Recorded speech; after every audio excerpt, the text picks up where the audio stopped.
Did you say that Lyme disease is highly likely a materially engineered bioweapon? I probably did say that. Did you say that? And that's what the developer of Lyme I want all disease of our said. colleagues to hear it, Mr. Kennedy. I want them to hear it. He wants all of his colleagues to hear it, so let's break it down today. Is Lyme disease a genetically engineered bioweapon? My name is James Lee, and you're watching Beyond the Headlines on Breaking Points.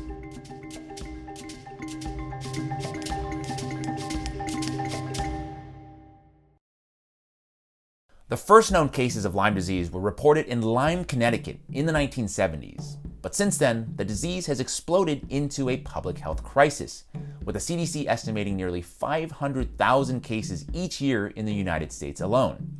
For decades, the official story has been that Lyme disease was naturally occurring, originating from tick bites in the forests of New England. But emerging evidence suggests something far more sinister: government experiments, biological warfare, and a potential cover-up.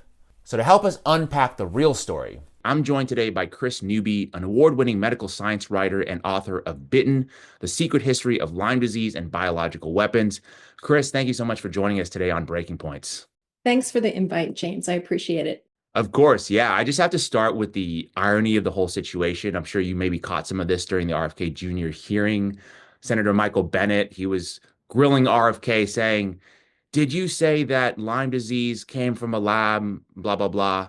And I've been looking at this, as you know, kind of in the background. I'm thinking to myself, well, I think it maybe did come from a lab. So I think the government, in order to convince us that a conspiracy doesn't exist, may have just drawn more attention to the possibility that one might exist. So I want to give you that opportunity to kind of lay out your research. We know for a fact that the U.S. government has had a long history of experimenting with biological weapons, and then Plum Island, coincidentally just a few short miles away from where Lyme disease was first appeared, was a top secret bioweapons research lab. So what evidence have you found that suggests that Lyme disease did actually come from a lab, and was it perhaps part of a Cold War era bioweapons program?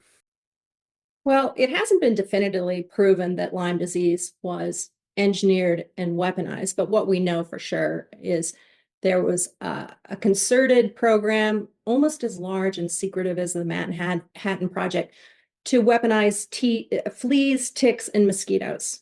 And by weaponized, I mean injecting them, inoculating them with some of the most deadly diseases, with the intent of dropping those insects on an enemy population, a city, to weaken that population and tie up their medical resources so it'd be easier for an invasion to happen.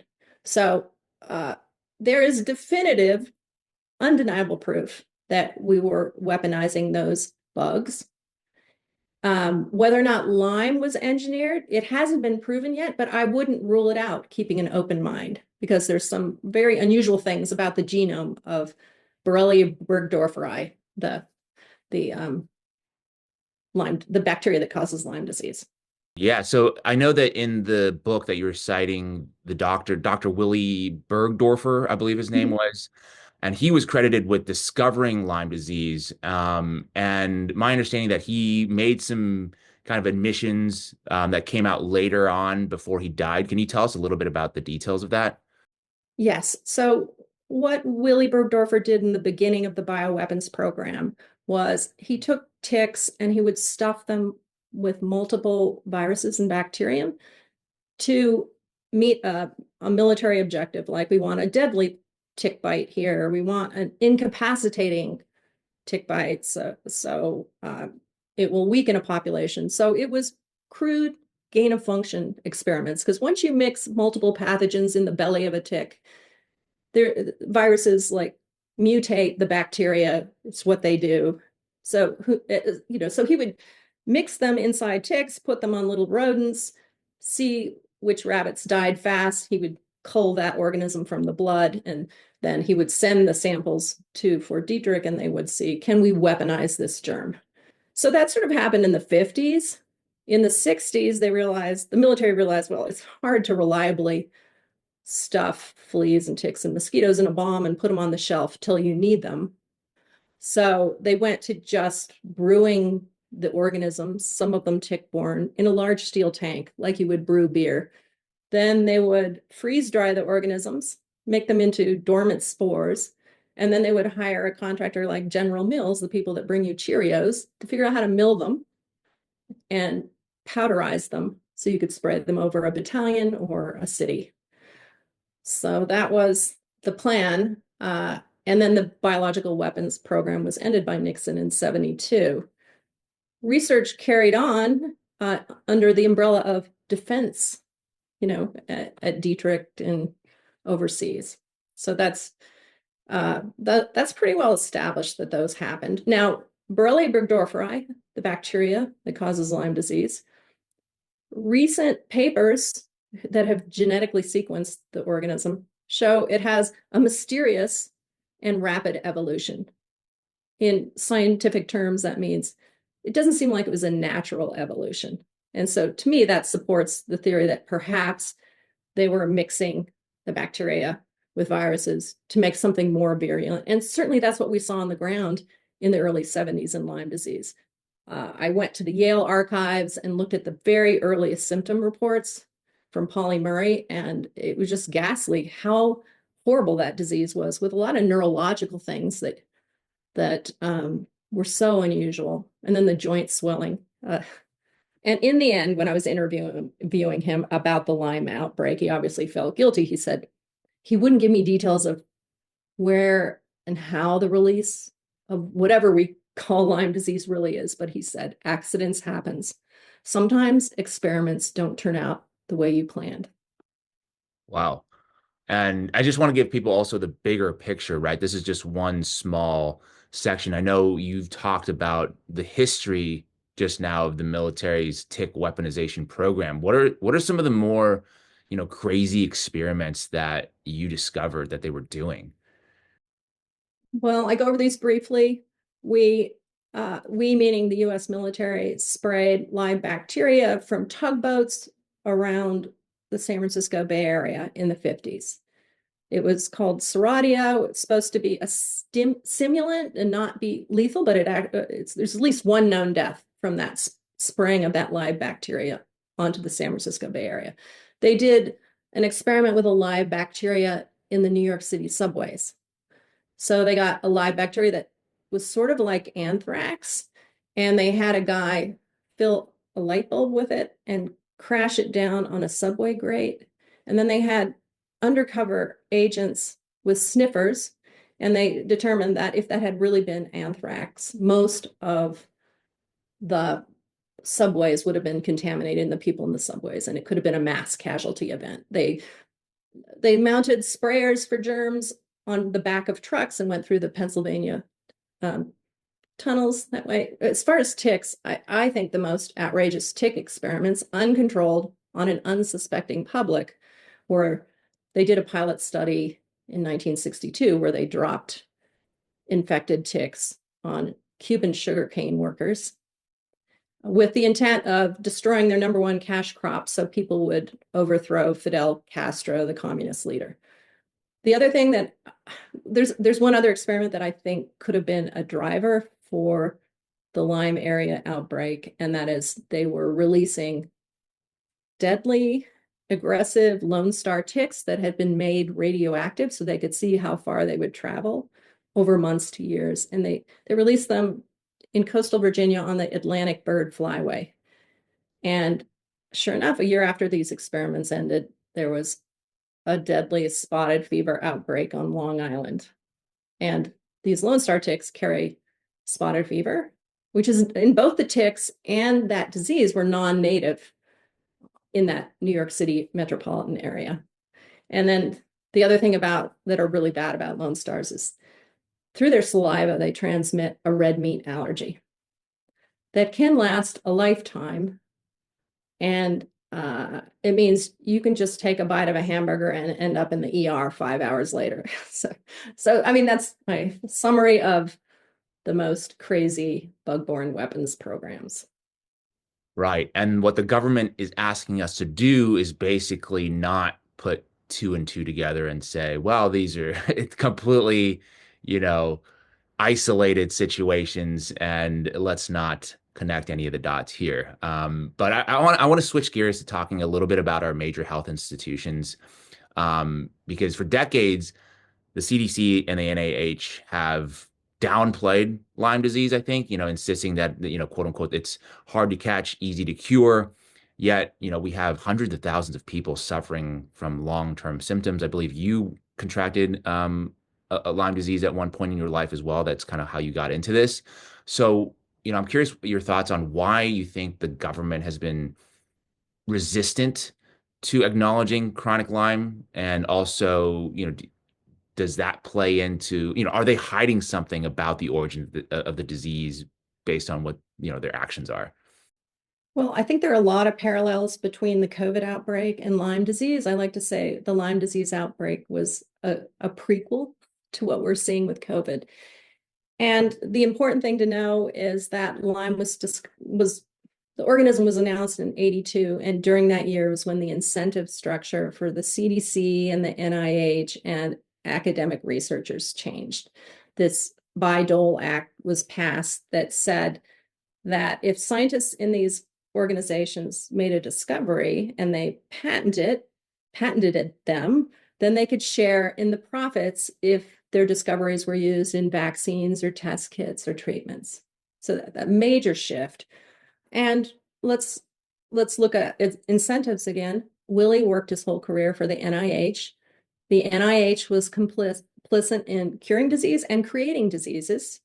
And if you're an NIH scientist and NIH funding is your oxygen, it's the way you stay alive, then why would you sequence the Lyme bacteria and show the world that NIH created this monster germ?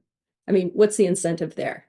Yeah, we've seen disclosures recently of, billions of dollars over the course of a decade of these kind of royalty payments. And the information a lot of times is redacted from the public. We don't really know who the payments are coming from, nor how much they are for. So it's really hard to pinpoint exactly what's going on. And, one of these organizations that I do want to bring up with you as well is the American Lyme Disease Foundation, which is kind of like the foremost, authority on Lyme research and treatment. But they also have ties to the CDC, NIH, various insurance companies. I would, imagine that there's some incentive to suppress the reality that people with Lyme disease or suffering from chronic Lyme disease have. Do you have any thoughts on this? Are my suspicions off base, or what do you think? Yes, the ALDF, the American Lyme Disease Foundation, is basically an AstroTurf foundation. And it was established in 1990 as a way to promote the vaccine. And with Lyme disease, you have to realize that we know what the treatment is for Lyme disease. It's an early treatment of a safe, tested antibiotic, cheap. It used to be, when I was sick, it was $10 at Costco to get doxycycline. The real money was in vaccines because it's an annuity. You get paid every year to have this preventative shot. So because the incentives structure in medicine changed, all the researchers in pharma put all their eggs in the vaccine basket. So ALDF was a front for promoting the vaccine that was eventually pulled off the market. And it was established by what I call the new disease carpetbaggers, who moved in to get a piece of the pie of this new organism. And at that time, you could just look at a microscope at the Borrelia bacterium and genetically identify a surface protein on that organism. And if it was ever used in a vaccine or a test kit, money would be raining down on you, so that happened. And so the people in the 1990s, ALDF website, the technical advisors, are pretty much the Lyme discoverers. They're all in their 70s, some late 70s, and they're there to protect their commercial interests. Some of them are involved in the new vaccine trial from Pfizer, and they're also protecting their legacy. They have built their whole careers on saying Lyme disease is easy to diagnose, easy to treat, easy to cure, But you know what? It's been over 50 years since it was first came on the scene. We still don't have a reliable test. We don't have a reliable treatment. About 20% of the people who get Lyme disease and co-infections or whatever go on to become chronically ill, and that's becoming a real burden on our society. We don't have very good prevention programs because CDC admits we have 500,000 people a year who are getting Lyme disease, and then who knows what other co-infections, and that has grown steadily since we first started tracking it in the early 80s. This is a huge problem that's being completely ignored, I think, because of money and because of the people involved in the initial discovery have been read into the whole bioweapons storyline, and they don't want to be discredited. Luckily, Willie came clean, and we know what we know now. Sure. Yeah, absolutely. The way I think about it is if you can make a treatment for a small subset of people, that's going to be a lot less money if you can convince everybody of a larger pool to take, like you said, an annuity to say, okay, you need this every single year. That's probably much more lucrative, and where I think a lot of the issues with modern science, modern medicine lies is with these kind of misaligned incentives of money making. But before I let you go, you certainly given us a lot to think about. Can you tell us a little bit about what you've been working on recently, where people can follow you, things like that?